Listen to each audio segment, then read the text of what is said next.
Hey there, you guys, and welcome to Real Estate Divas. I'm Jer'Leigh Thompson, and I'm here with my lovely co-host, Kristin Gerst. Today we're going to be talking about big ticket items and how to estimate your roof repair. So we'll be right back right after this.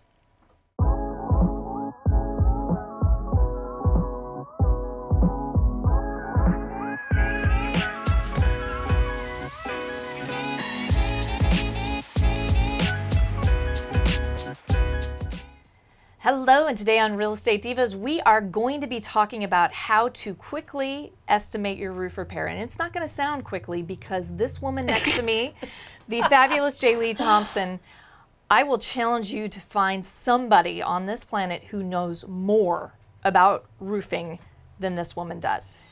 There might be people who know as much, but not more. I don't know about that. I do know my roofing. Anyway. Buckle up for this one, y'all, because she's got some knowledge to spread on roofing.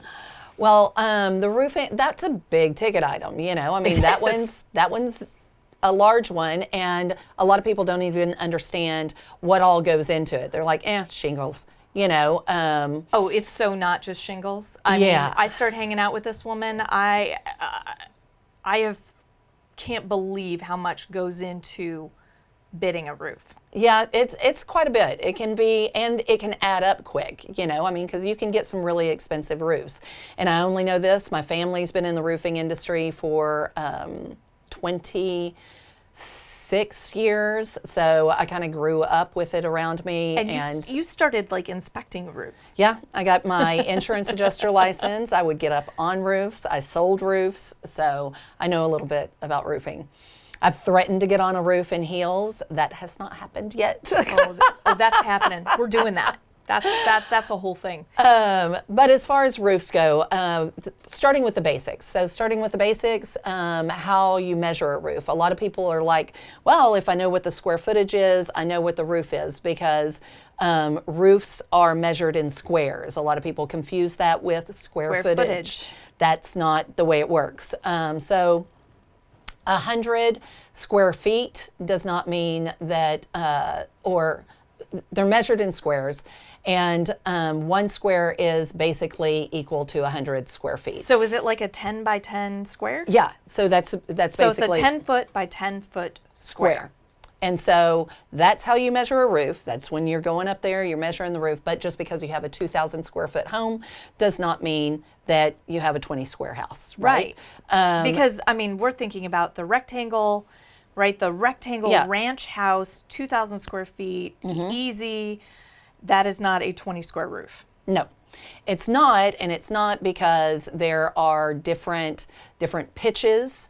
Their roofs get cut up, you know, especially the newer homes. You got all these different faucets and things going on with the roof. Dormers coming out sometimes. And so they get super fancy. Well, the fancier the roof, then the more expensive the roof. The higher off the ground the roof, does it get more expensive as well? Yeah, 2-story is definitely more expensive. And then the steep. And steep is uber popular with all builders now. And so most of the houses, the new build houses that are going on out there are 10 to 12 pitch. Well, then you're getting charged more for that. When you say 10 to 12 pitch, what do you mean by that? So there's a little pitch guide, you know, it looks like it's a little triangle, and you can put it up against the roof to measure what the pitch is. But that's just basically how it's graded, you know.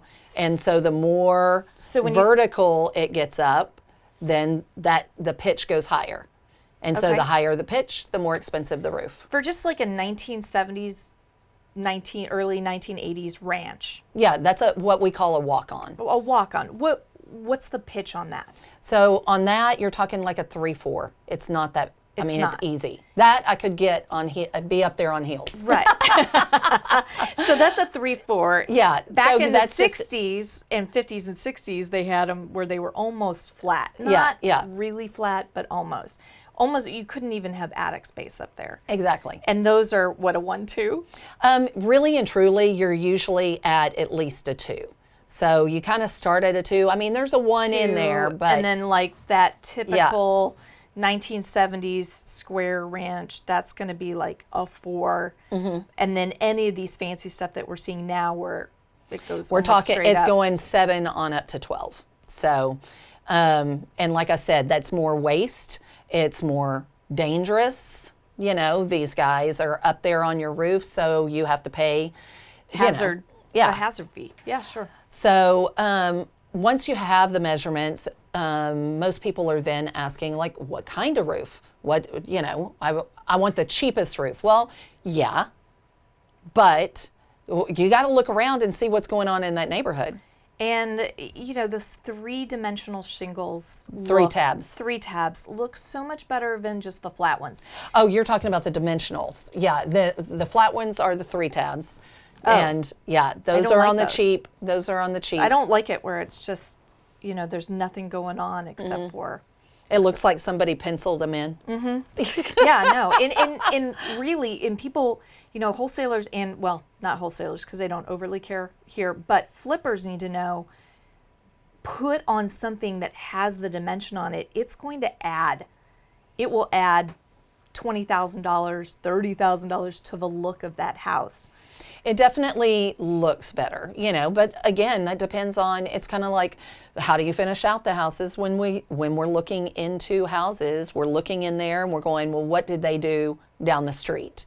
You know, what is, because you definitely don't want to overbuild for your neighborhood. You don't want to put slate in an area that only gets, you know, because you're overdoing it.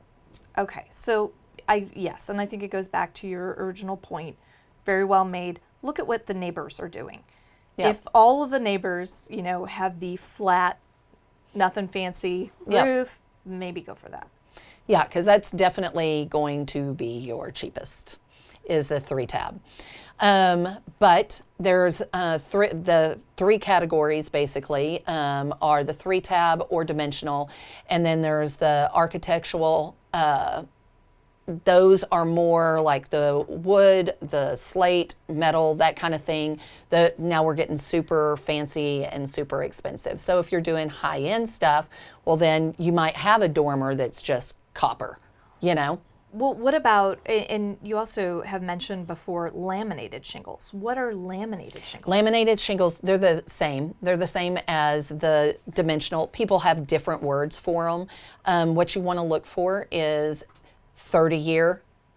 That's your typical. 30, 35-year is your typical dimensional shingle. And that's going to be probably 80% of the houses out there is what they're going to want on them. So, and God bless those 30, 35-year ratings. At least who in Tornado Alley, you know, anywhere where we have hail all the time, who keeps a composite roof for that long? For 30 years. Yeah, that's the mistake that we hear a lot, because we, you know, obviously there's a warranty. Any good roofing company has a warranty. It's not a 30-year warranty, people. They tell you 30 to 35 years. If you had 0 weather, that's how they rate. That's how these roofing material companies rate these things. If there was 0 weather, it should last 30 to 35 years. But that is not what happens. That is not what happens. So is there any point to getting, because I've also seen them come in 50 years. Yes. Is there any point to spending money to get a 50-year shingle over a 30-year shingle?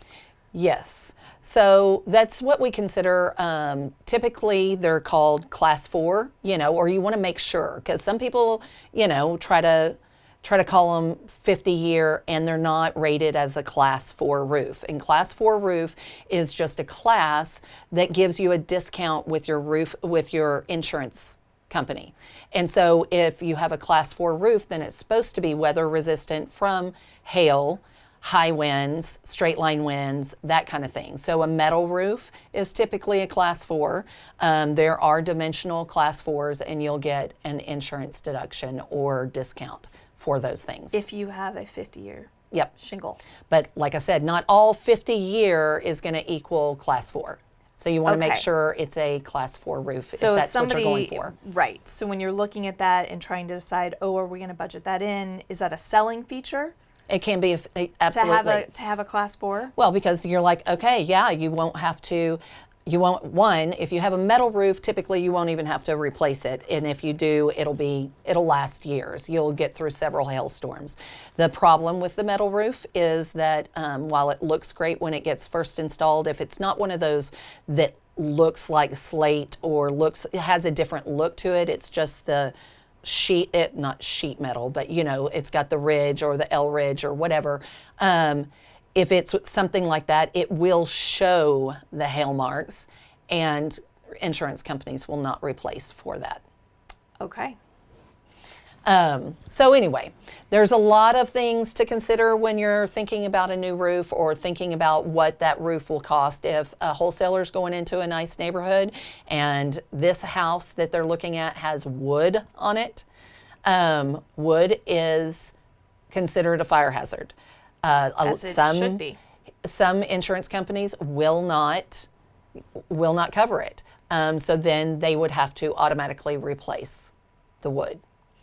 So these are things that you kind of need to know whenever you're estimating your roof. And it's more expensive to take off A wood roof than it is to take off a Yeah. regular composite shingles. Okay. So other than that, there's How do you accurately, let's say that it is just a 4-pitch and it's a 2,000 square foot house, how can you accurately or at least ballpark how many squares that's going to be? What's the typical, and I know that if it has a lot of cutouts or goes different ways, it's got 4 chimneys up there. I'm not saying a 2,000 square foot house will have 4 chimneys, but that's sort of the things that are going to make that roof more expensive. How can you estimate the number of squares up there? Well, obviously you could get up there and measure, right? But if you're on the ground, then basically you're going to do the perimeter of the house. Go ahead and measure the perimeter of the house. And if that is let's say it is a 4-pitch, go ahead and it's hard to estimate from the ground, but I would go ahead and measure the perimeter of the house. If it's a 2,000 square foot house, and then now we're talking, you've got a base level of 20 squares that are going in there, then add another 10 squares to that because the pitch level's pretty low. So go ahead and add another 10 squares. So add 50%. Yeah.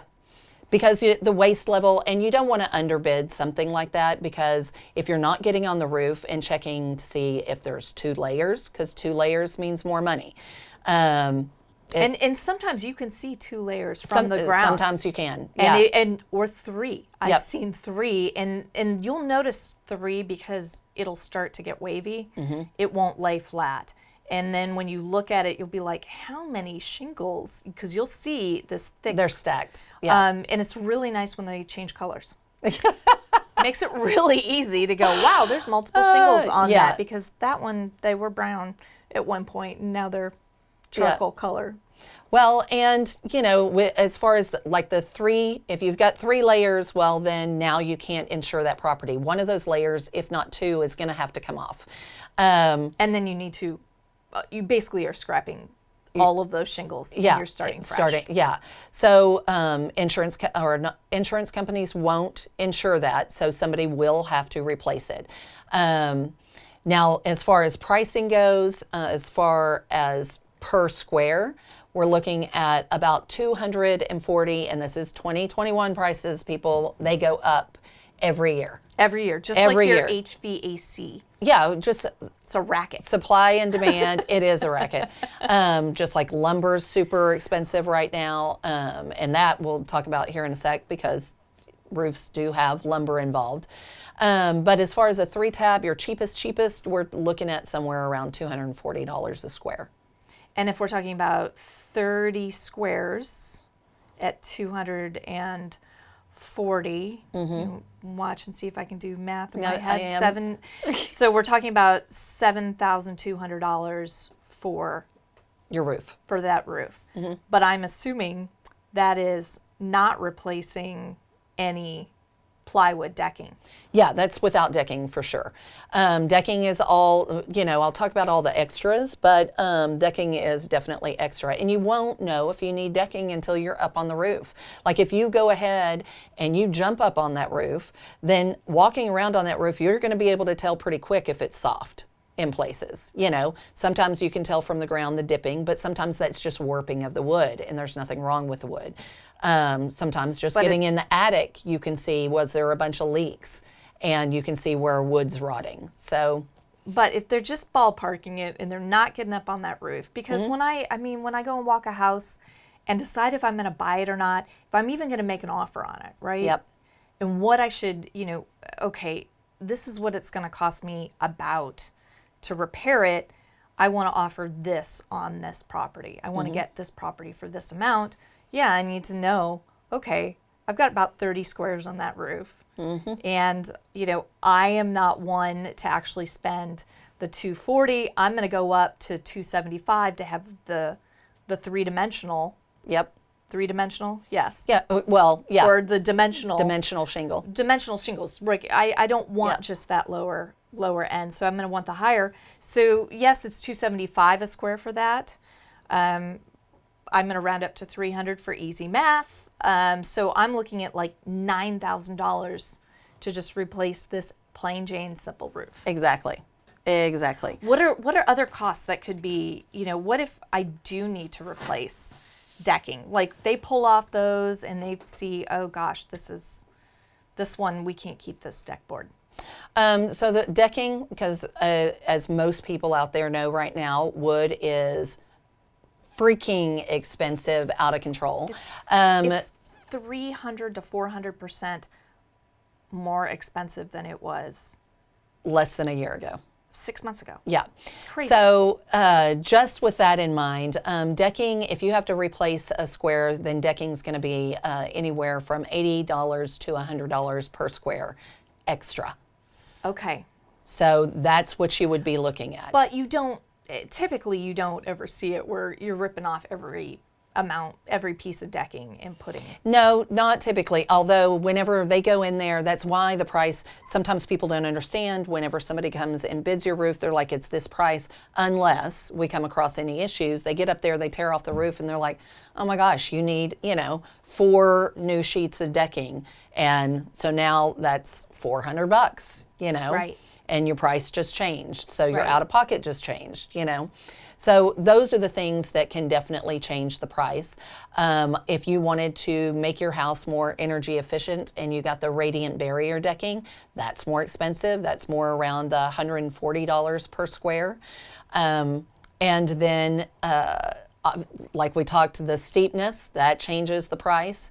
When we're talking about 7 to 10 pitch, which is not super steep, we're talking 80s homes. That one flew right at you. I think you maimed it. I think you maimed it. Oh, I killed him. I totally We finally got the fly.